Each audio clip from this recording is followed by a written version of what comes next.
Shalom, Parashat Beshalach cette semaine, nous allons traiter principalement de la manne.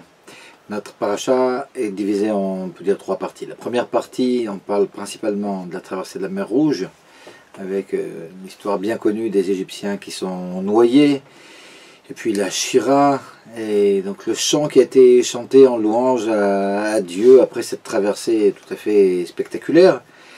La deuxième partie de la Sidra, on peut dire que c'est toute l'histoire de la manne qui commence à tomber, puis qui est finalement tombée dans le désert, et qui nourrissait les Bnei Israël pendant 40 ans. Et la troisième partie de notre Sidra, la fin de notre Sidra, c'est sur la guerre contre Amalek. Amalek qui donc a attaqué les gens faibles du peuple d'Israël, et puis cette guerre qui a été gagnée, Baruch Hashem, par le peuple d'Israël. On va principalement se consacrer à l'étude de la paracha qui concerne la manne. Et si vous prenez le chapitre 16, alors le chapitre 16, il y a ces 36 versets du début à la fin, il y a énormément de sujets ici, de sous-sujets, on peut dire, qui sont traités. On va essayer dans un premier temps de voir assez vite le contenu de ces versets, pour après poser un certain nombre de questions, puis essayer d'éclaircir un peu le sujet. Alors on voit les Bnei Israël qui, donc après la traversée de la mer Rouge, arrivent dans un désert qui s'appelle le désert de Sin, donc pas le désert de Sinaï, mais le désert de Sin, qui n'est pas loin du Sinaï. Et d'après ce que nous explique ici la Torah, alors ils arrivent dans ce désert le 15 Iyar, donc ça fait déjà depuis le 15 Nissan, un mois que les Bnei Israël sont sortis d'Égypte. Et les matzot qu'ils avaient pris avec eux, finalement, ont duré un mois, et ils n'ont donc absolument plus rien à manger. Et ils commencent à rentrer, on peut dire qu'ils sont sous pression, les Bnei Israël. Et Rashi nous fait comprendre que ce 15 Iyar, c'était un Shabbat. Et les Bnei Israël vont voir Moshe Rabbeinu. Alors en général, on voit souvent dans les parachutes, ici dans Beshalach, on trouve ça dans le livre de Bamidbar de façon encore plus amplifiée. Et les Bnei Israël se plaignent pendant ces 40 ans à Moshe Rabbeinu, à droite, à gauche, de toutes sortes de choses. En général, ils ne vont pas et de façon pacifique demander ce dont ils ont besoin, mais c'est toujours comme ça assez dur. Et là aussi, alors, ils vont se plaindre, mais avec beaucoup d'exagération. Alors ils regrettent, et puis ils se languissent de l'Égypte, où ils prétendent qu'ils étaient assis face à la marmite pleine de viande, et puis du pain à volonté. Alors bon, on peut se demander d'où cette fabulation. Toujours est-il, c'est ce qu'ils prétendent à Moshe, puis lui disent, mais ici on va mourir de faim, mais on aurait dû rester en Égypte, et là-bas on avait de la viande, du pain, etc. Et là, Kadosh Baruch Hu, Dieu se dévoile à Moshe Rabbeinu et lui dit, écoute, tu pourras dire au Bnei Israël que je vais leur faire tomber du pain du ciel. Mais non seulement du pain du ciel, mais en plus, je vais aussi leur faire tomber des cailles. Alors, pour revenir comme ça sur le pain, Kadosh Baruch Hu, dès le début, avant même que la manne ne tombe, il prévient déjà Moshe Rabbeinu en lui disant, bon, sache que lorsque ce pain du ciel tombera le vendredi, alors il faudra le préparer pour Shabbat. Shabbat, on ne pourra pas le préparer. Et puis pour le vendredi, finalement, il y aura une double part. Une part pour le vendredi, une part pour le Shabbat. Alors on comprend que le Shabbat, la manne ne tombera pas. Et pour revenir donc à ce que dit Akadosh Baruch Hu, alors là maintenant je vais expliquer un peu ce qui se passe dans les versets qui suivent, à partir du 6e verset, on peut dire jusqu'au 12e, plus ou moins. Alors je vais dire plus ou moins ce qu'on trouve avec le commentaire de Rashi qui nous dit bien qu'il y a ici deux choses. Alors, Akadosh Baruch Hu dit à Moshe Rabbeinu, sache que les Bnei Israël ont demandé, de façon par allusion, mais malgré tout, ils ont demandé de la viande, ils ont demandé du pain. Alors le pain, on peut comprendre, c'est légitime, ça leur revient réellement. Et réellement, je vais leur faire tomber du pain du ciel, mais Bederech Chiba, de façon où je montrerai réellement l'amour que j'ai pour eux, parce qu'ils ont besoin de ce pain, parce que c'est légitime, parce qu'ils ont bien fait de le demander. Mais par contre, en ce qui concerne la viande, dans la mesure où c'est complètement superflu, puis en plus ils avaient des animaux, donc s'ils voulaient de la viande, ouais, ben, ils auraient pu faire la shrita aux animaux. Vu que c'était superflu et qu'ils n'ont pas bien fait de le demander, eh ben, je leur donnais aussi, mais je leur donnais de façon beaucoup moins agréable. Ça tombera le soir, alors que ouais, ben, ils ont peut-être préféré aller se coucher, et puis ils devront le préparer, etc. Donc, ouais, c'est déjà moins une bénédiction. Et réellement, ben, c'est ce qui s'est passé. Alors la Torah après va passer assez rapidement sur ces cailles qui vont tomber. Donc il s'agit maintenant du soir du 16 Iyar. Rachid nous a fait comprendre au début de cette paracha donc, que le 15 c'était un Shabbat et le 16 donc un dimanche. Et le matin du 16 Iyar, donc dimanche matin, pour la première fois, va tomber la manne. La manne tombe, et lorsqu'elle tombe, alors les Bnei Israël ne comprennent pas ce qu'elle est, mais ils voient juste comme ça quelque chose d'assez, ouais, quelque chose de magnifique. Et la façon dont la manne va tomber, ben, c'est vraiment quelque chose qui est complètement préparé déjà. Donc il y a une couche de rosée. Sur la couche de rosée, ben, on a une couche de manne. Et sur la manne à nouveau de la rosée, un peu comme un plateau au-dessus, un plateau en dessous.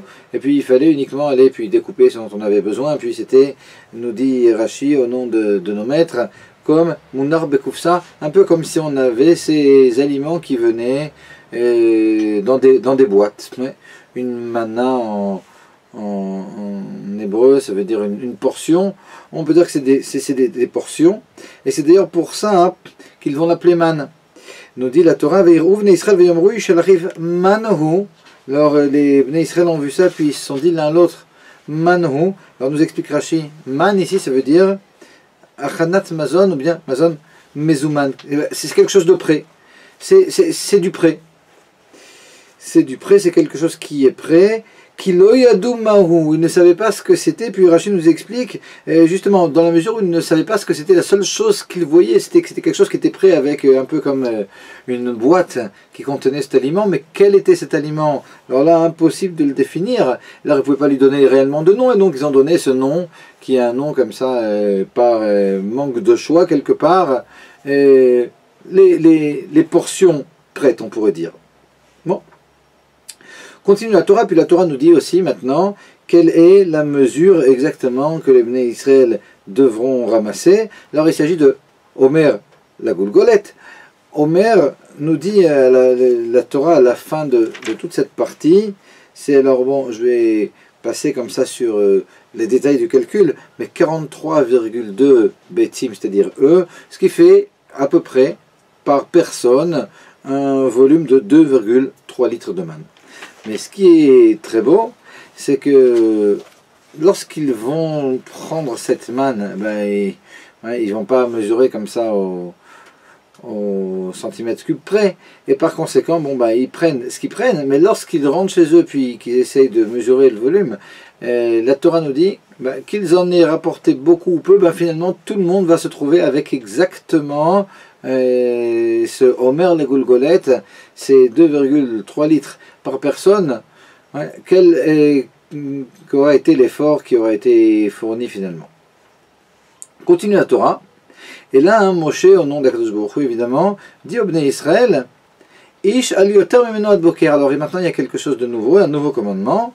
On demande au Bnei Israël de ne pas en laisser jusqu'au prochain matin. C'est-à-dire que le matin, la manne tombe, il faut tout manger dans la journée ou dans la nuit, mais en tout cas, le matin d'après, il ne faut pas qu'il y ait de la manne.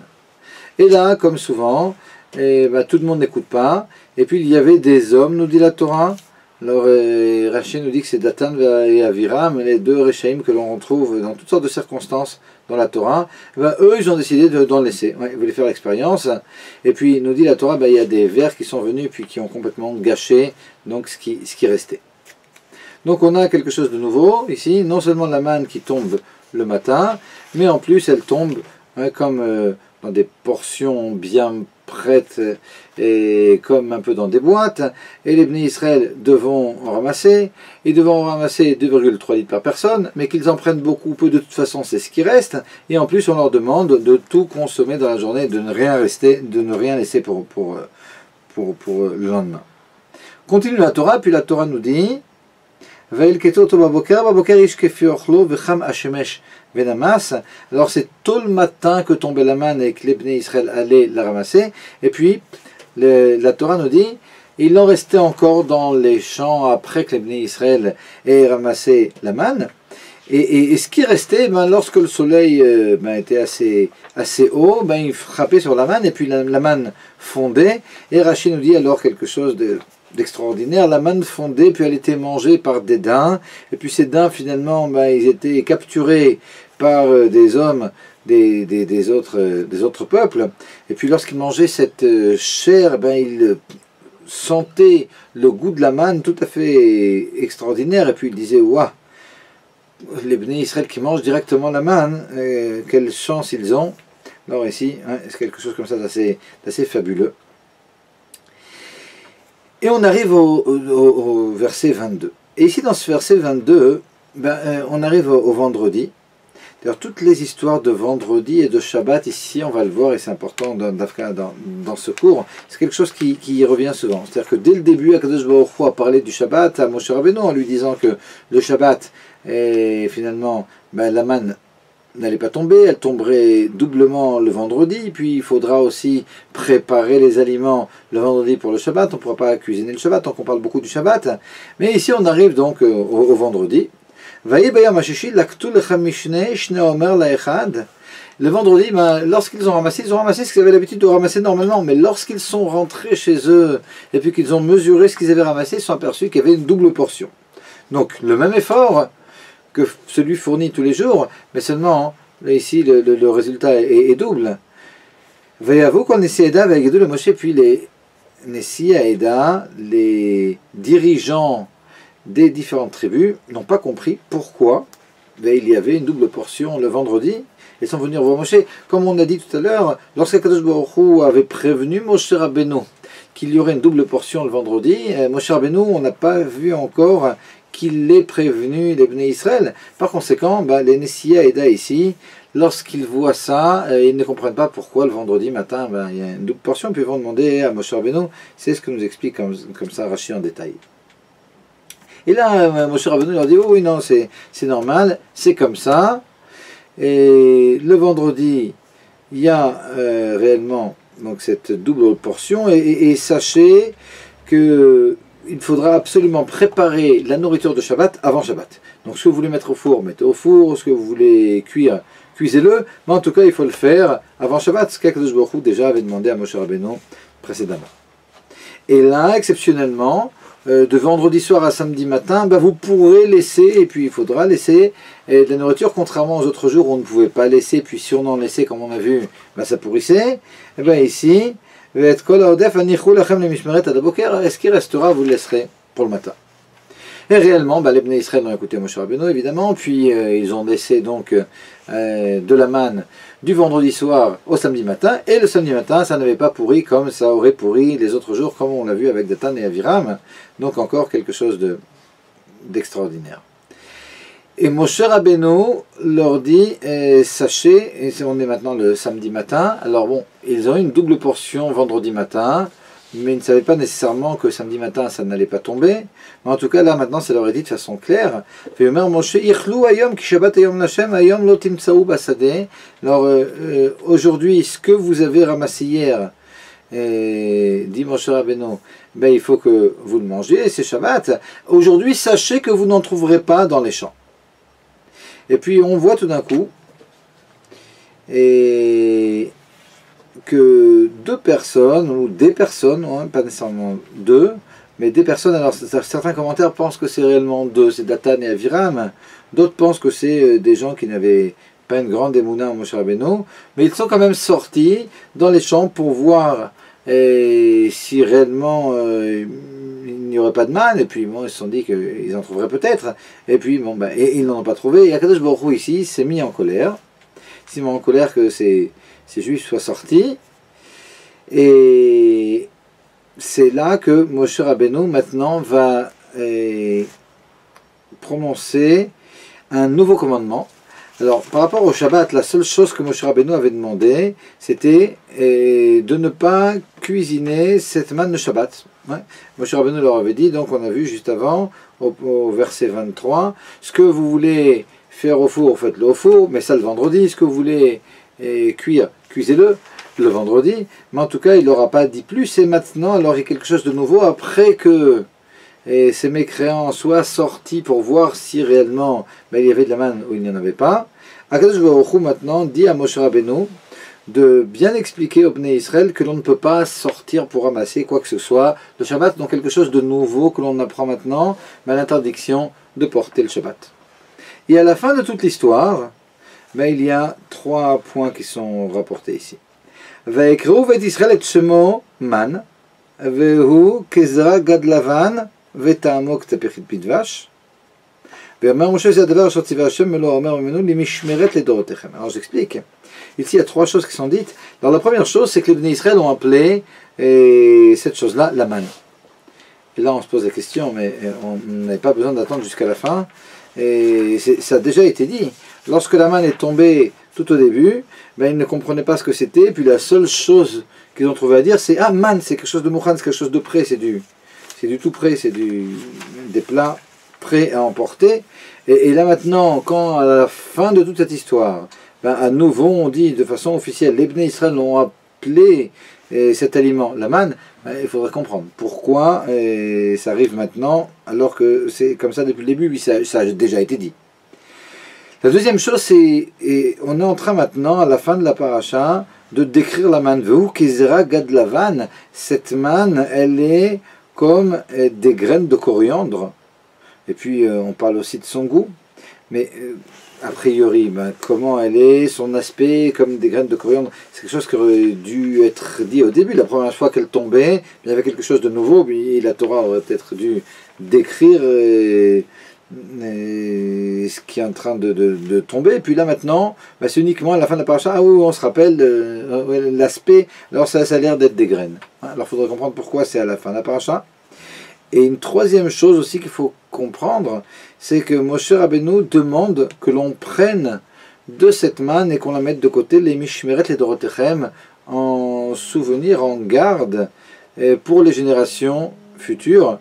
Et là aussi, on pourrait se poser la question, qu'est-ce qu'on a besoin de dire ça? Pourquoi le dire uniquement maintenant? Je dirais a priori, ces choses-là auraient dû être dites depuis le début. C'est-à-dire que depuis le début, s'il y avait vraiment une importance de garder de cette manne, a priori, on ne pourra pas garder du début de la manne qui tombe au début, les premiers jours, c'est peut-être un peu plus de valeur. Pourquoi après une semaine, alors une semaine s'est passée, et tout d'un coup, on se rappelle, et puis on dit qu'il faut garder de cette manne de côté, comme ça, dans un récipient. Et ça, c'est vraiment quelque chose à comprendre. À la fin de toute l'histoire, et au 35e verset de ce 16e chapitre, la Torah nous dit que les Bnei Israël ont mangé cette manne pendant 40 ans, et puis on nous explique ce Homer, donc ce volume dont on avait parlé précédemment, que c'est un dixième de Epha, et donc comme on a dit, c'est 43,2 Beitzim, ce qui correspond aux 2 et quelques litres dont on avait parlé. Okay. Et donc, là, les 3 questions, à partir desquelles on va essayer de revoir sous un autre angle notre paracha, mais pourquoi, à la fin de toute cette histoire de manne, on commence à décrire cette manne, et on dit que c'est une forme de graines de coriandre rondes et blanches. Pourquoi est-ce que uniquement à la fin, tout d'un coup, on dit de façon officielle que les Bnei Israël ont appelé cet aliment la manne, alors qu'en réalité ça a déjà été dit au début, donc pas uniquement à la fin, mais pourquoi à la fin on a besoin de revenir sur cette chose-là qui a déjà été dite, et puis cette histoire d'en mettre de côté en souvenir, pourquoi on a attendu une semaine pour en parler. Et pour comprendre la clé ici, quelque chose à laquelle on ne fait pas tout le temps attention, mais si on regarde bien déjà de façon superficielle, on voit qu'on parle beaucoup du Shabbat dans toute cette histoire de manne. Pourtant, ce qui est raconté ici, c'est quelque chose qui a duré une semaine, donc il y a 7 jours. Mais l'histoire du Shabbat, alors depuis le début, Akadosh Baruch Hu avait dit à Moshe Rabbeinu que le vendredi, ça tomberait doublement, que le vendredi, il faudra préparer cette manne pour le Shabbat, et après on voit le vendredi, quand c'est tombé doublement, alors les Bnei Israël ne comprenaient pas pourquoi et comment. On les prévient en leur disant qu'il faut cuire ces aliments le vendredi pour le Shabbat, parce que le Shabbat on ne pourra pas les cuire, et puis après on leur dit que le Shabbat ils ne trouveront pas ça dans les champs, et puis après on voit que le Shabbat il y a réellement des personnes qui sont sorties dans les champs pour voir si réellement il allait y en avoir ou pas, et toute cette histoire de Shabbat comme ça revient constamment. Et ici il y a quelque chose qui est bizarre dans ce Shabbat, parce que si on vient un petit peu en arrière, donc nous on a commencé ici au début du 16e chapitre, cette histoire de manne, mais venons au 15e chapitre, au 25e verset. Alors de quoi il s'agit?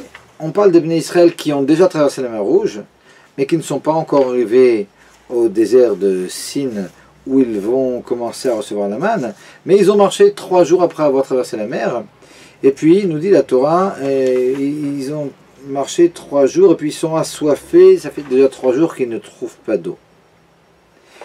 Et donc ils vont se plaindre comme à leur habitude à Moshe Rabbeinu, et Moshe Rabbeinu alors crie et implore à Kadosh Baruch Hu. Et au verset 25, Vaïtzak el Hashem, Moshe Rabbeinu donc crie à Kadosh Baruch Hu, Vaïyero Hashem Etz, il lui montre un bout de bois. Vaïyashlech Alamim, il a pris ce bout de bois et puis il l'a jeté dans l'eau. Moshe Rabbeinu Vaïm Tekwa Maïm, et puis l'eau s'est adoucie. Et là, nous rajoute la Torah, Sham samlo chok umishpat vesham nisaou. À cet endroit-là, on a donné chok umishpat, on a donné des lois au Bnei Israël. Et nous explique Rashi, Bemara natanem miktsat parashot shel Torah shitasku behem.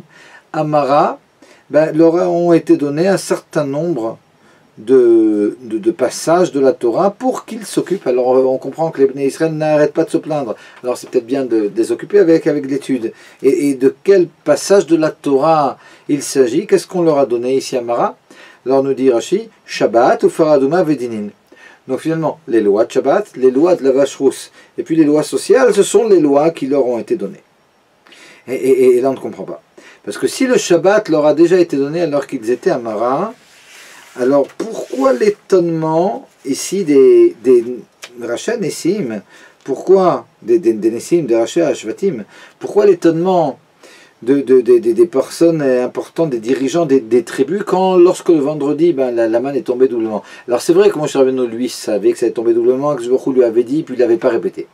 Mais sans avoir besoin de le répéter, si on sait que le Shabbat, il y a un certain nombre de lois, et parmi les lois, on sait qu'on ne peut pas porter, par exemple, dans le domaine public, et puis ici, quand il y a 600 000 personnes, le domaine est réellement un domaine public, tout le monde est d'accord, et par conséquent, on ne comprend pas pourquoi cet étonnement.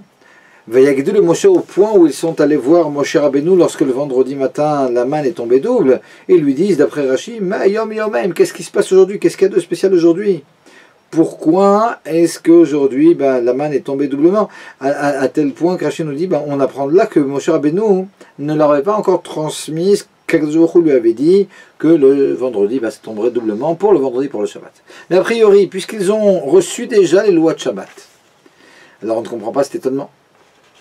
Et ce qu'on est obligé de dire, c'est qu'en réalité, le Shabbat, la façon dont il a été donné, c'est quelque chose qui a été progressif. Et si on regarde bien dans le Rashi dont on a parlé au 25e chapitre du chapitre précédent, au 25e verset du chapitre précédent, Rashi nous fait bien comprendre que le Shabbat n'aura pas été donné. Ce qui leur a été donné, c'est les lois du Shabbat, mais les lois du Shabbat pour qu'ils les étudient et non pas pour qu'ils les appliquent. Bemara natanem miktsat parashot amara, leur ont été donnés un certain nombre de passages de la Torah, parashot shel Torah, sheitasku bahem, pour qu'ils s'occupent. C'est-à-dire qu'ici, toute l'idée, c'était quelque chose de complètement théorique, et lorsque les Bnei Israël, donc ici on se trouve au milieu du mois de Iyar, 3 semaines plus tard, les Bnei Israël arriveront au mont Sinaï, le 6 Sivan, et puis ils recevront la Torah. Donc quand ils recevront la Torah, l'un des 10 commandements, ça sera Zachor Atiyam Shabbat le Kadesho, il faudra sanctifier Zachor ou Shamor. Dans le parachat Yitro, il est marqué Zachor, dans le parachat Vatranan, il est marqué Shamor. Donc c'est le fait de faire Kiddush et Havdalah, mais aussi les interdictions des 39 travaux, tout ça c'est compris dans Zachor et dans Shamor. Donc le Shabbat avec toutes ces lois et toutes ces mitzvot positives et toutes ces interdictions, c'est quelque chose qui leur sera donné solennellement à la Parashat Yitro, lors de Matan Torah, du don de la Torah. Précédemment, 3 jours après la traversée de la mer Rouge, donc ici, on se trouve 24 et Nissan, donc à la fin du mois de Nissan. Ils sont à Mara, et puis là-bas, Kadosh Baruch Hu voit qu'ils se plaignent constamment et donc il leur donne une partie de la Torah pour qu'ils commencent à s'occuper et puis qu'ils pensent à autre chose. Parmi ce qu'il leur donne, c'est le Shabbat. Mais le Shabbat, pour le moment, leur a été donné uniquement au niveau théorique. Et dans l'histoire de la manne, il y a une espèce de transition. Il y a une espèce de transition où l'on voit petit à petit des halachot de Shabbat qui sont donnés. Mais pour eux, c'était nouveau.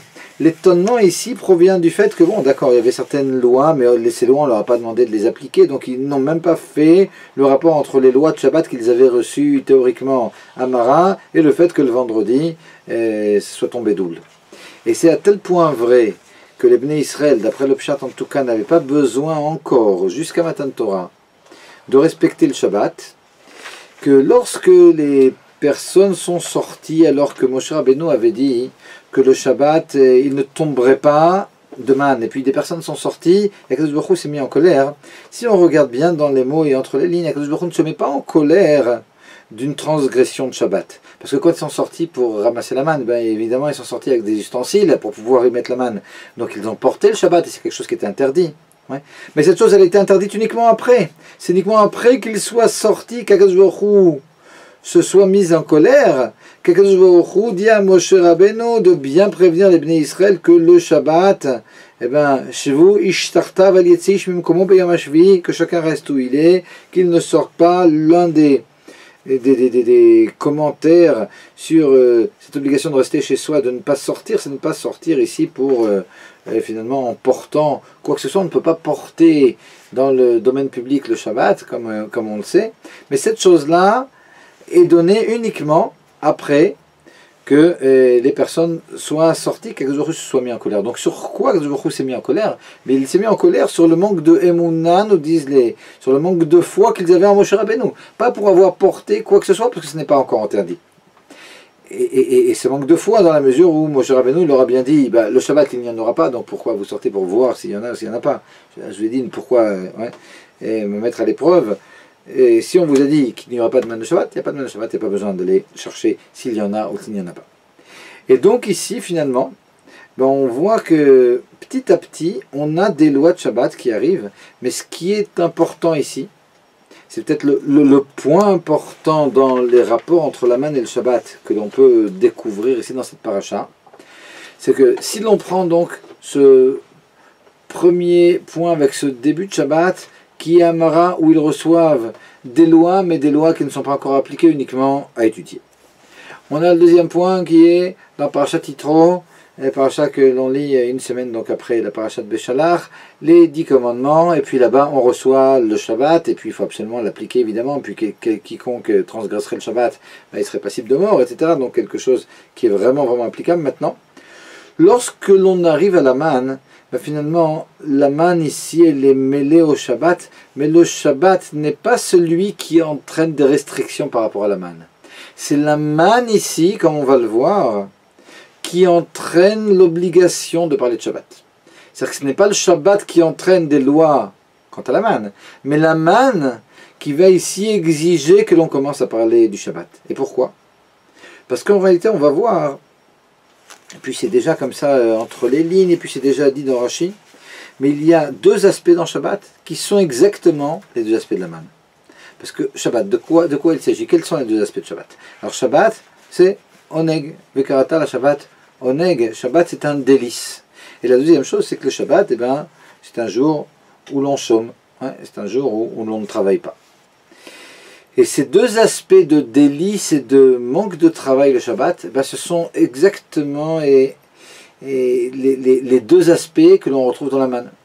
C'est-à-dire dans la manne, alors d'un côté, on a un délice. Alors si on lit ce que nous dit le Midrash Rabbah, et puis ce que nous dit le Talmud dans Yoma, à la page 75, on voit toutes sortes de choses est assez incroyable avec la manne. Alors le Talmud nous dit qu'avec la manne il y avait aussi des pierres précieuses qui allaient tomber, et puis la manne avait tous les goûts, au point où dans le Midrash l'un des avis pense même que quand on dit que la manne avait tous les goûts, c'est quelque chose qui était automatique et qui se passait directement. Il suffisait, c'était même pas la peine de prononcer quoi que ce soit.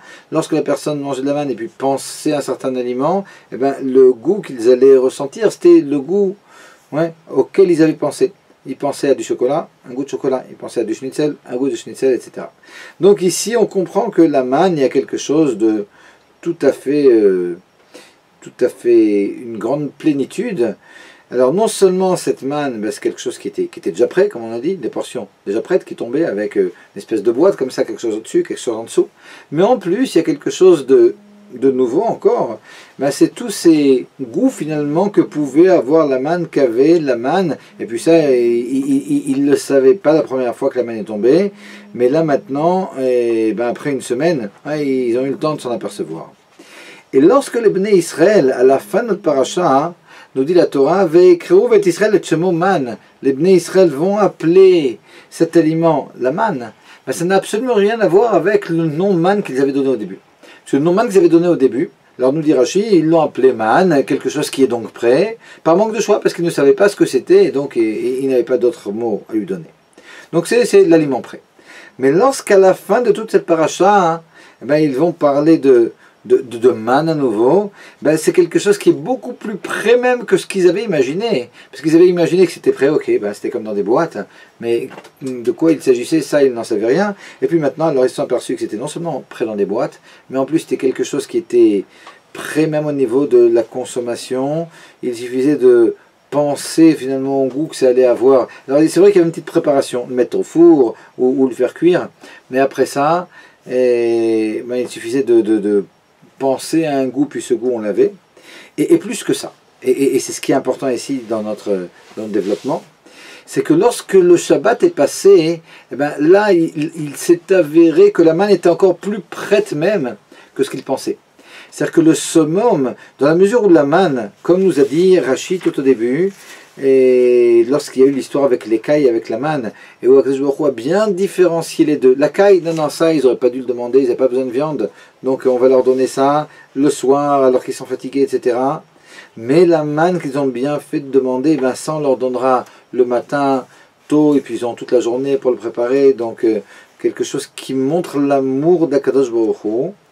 Et ben, l'amour d'Akadosh Baruch Hu, finalement, ben, ça nécessite, et pour être bien montré que cette manne, ben, elle donne un délice, donc le oneg dont on a parlé, et puis très peu d'efforts pour la préparer. Alors c'est vrai que tous les jours il y avait très peu d'efforts pour préparer la manne, mais lorsque le Shabbat, on n'a même pas besoin de ramasser la manne, et plus que ça. Même pour le Shabbat, lorsque le vendredi ils l'ont ramassé, mais ils l'ont ramassé en pensant ramasser un homer, et puis finalement il s'est trouvé qu'il y avait 2 homarim, c'est-à-dire que les efforts qu'ils ont dû faire le vendredi, ce n'était pas des efforts doubles non plus. Ouais, ils ont ramassé ce qu'ils avaient l'habitude de ramasser, puis finalement ils se sont retrouvés avec un volume double.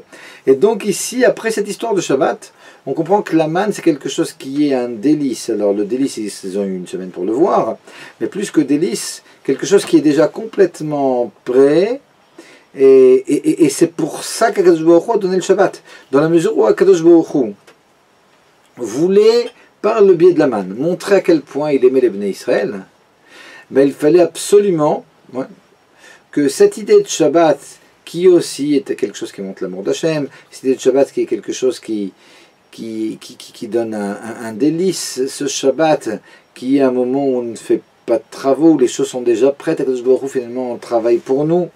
Akadosh Baruch Hu voulait rajouter encore une dimension à la manne qui vient exprimer justement tout ce qu'exprime le Shabbat. Et donc pour la manne, Akadosh Baruch Hu a dit maintenant est arrivé le moment. On va rajouter des halachot de Shabbat. Alors c'est vrai que le Shabbat, totalement avec toutes les halachot, c'est uniquement 3 semaines plus tard, lorsqu'on arrive à Parashat Yitro, qui vont le recevoir, les Bnei Israël.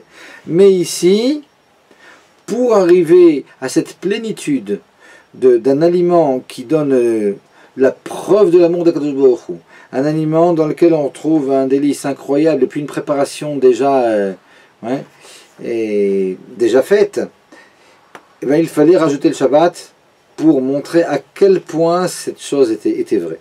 Et c'est la raison pour laquelle, à la fin de la paracha uniquement, on donne de façon officielle maintenant ce nom qui avait été donné par manque de choix au début de la paracha, Veikru vet Israël et Shemo Man. De façon officielle, c'est vraiment la chose qui est complète, la chose qui est prête, beaucoup plus que ce qu'on croyait au début, la première fois qu'on avait donné ce nom.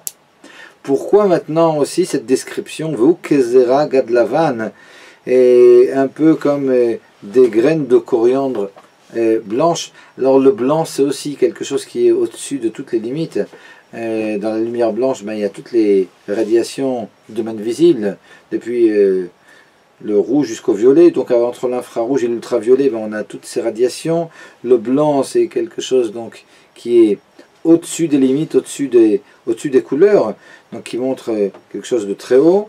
Veukezera Gadlavan, le rond aussi, c'est quelque chose, nous dit Rachid dans un autre endroit, qui n'a pas de début, qui n'a pas de fin. Donc le fait que ce soit comme des graines rondes, ça montre aussi quelque chose qui est au-dessus des limites.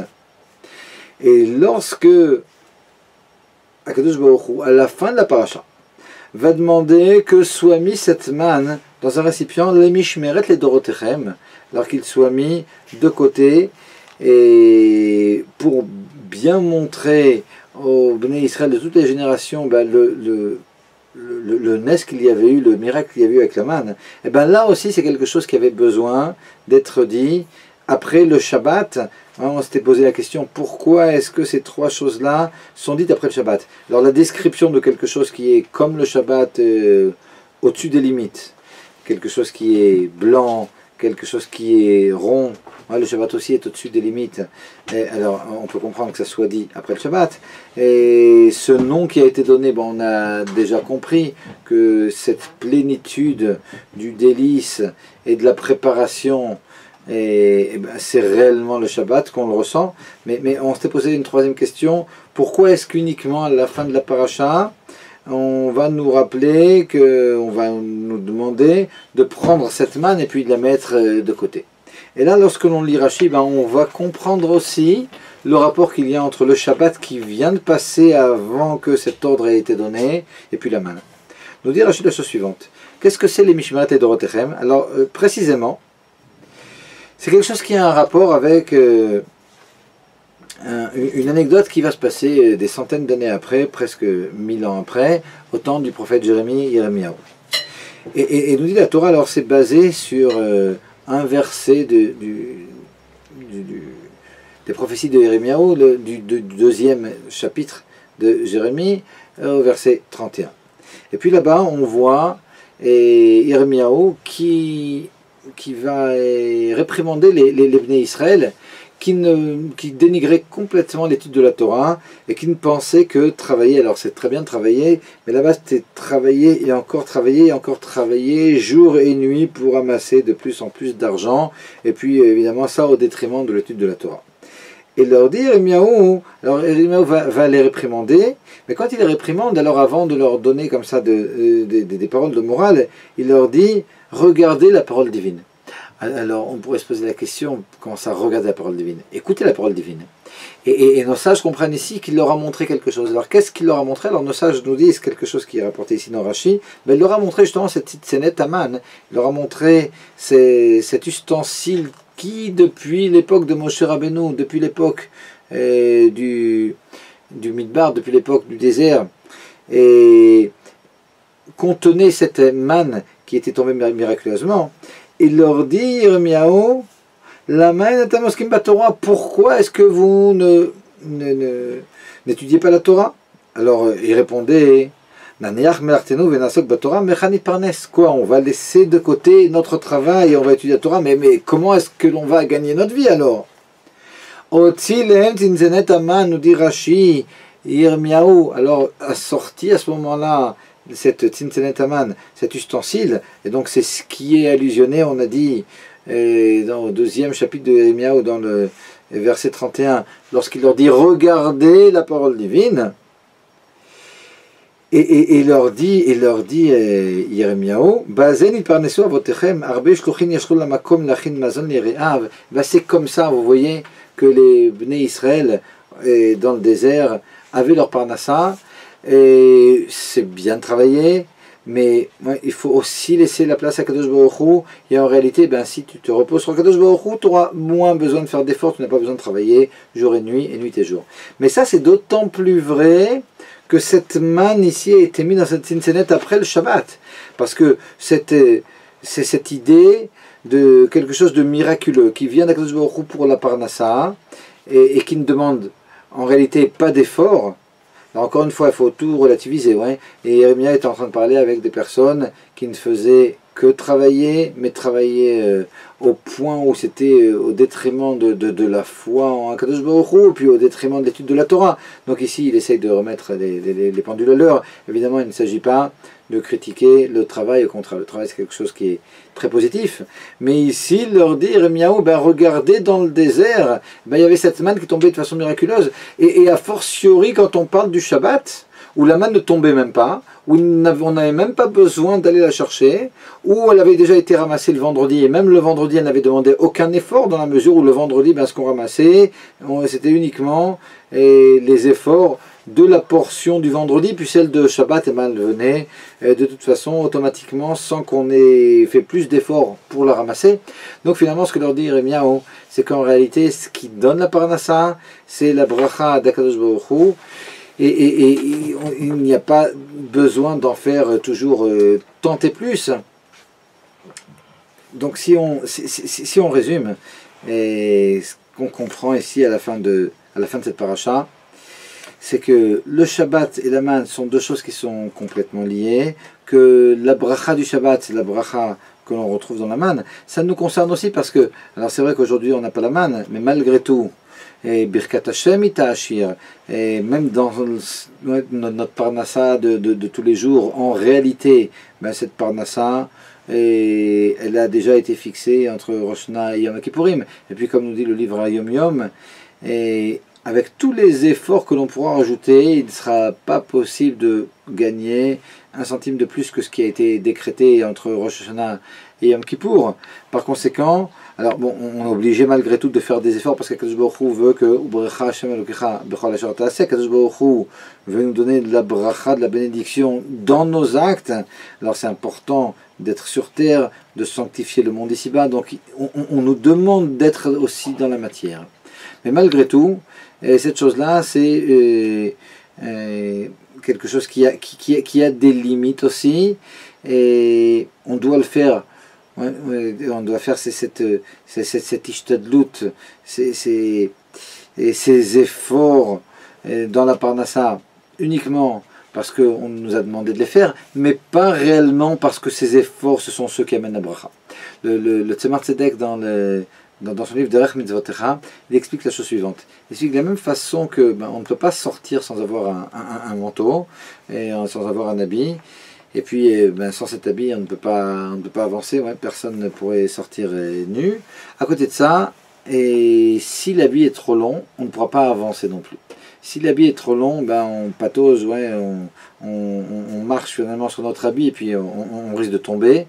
Nous dit le Tzemar Tzedek au nom du Baal Shem Tov, à la fin donc de la mitzvah de Tiglechat Metzora dans le Derech Mitzvotecha, que la ishtadlut, les efforts pour la parnassa, c'est comme un habit. Et puis là aussi, alors si on ne fait pas ces efforts, on ne fait pas certains efforts, on ne peut pas avancer.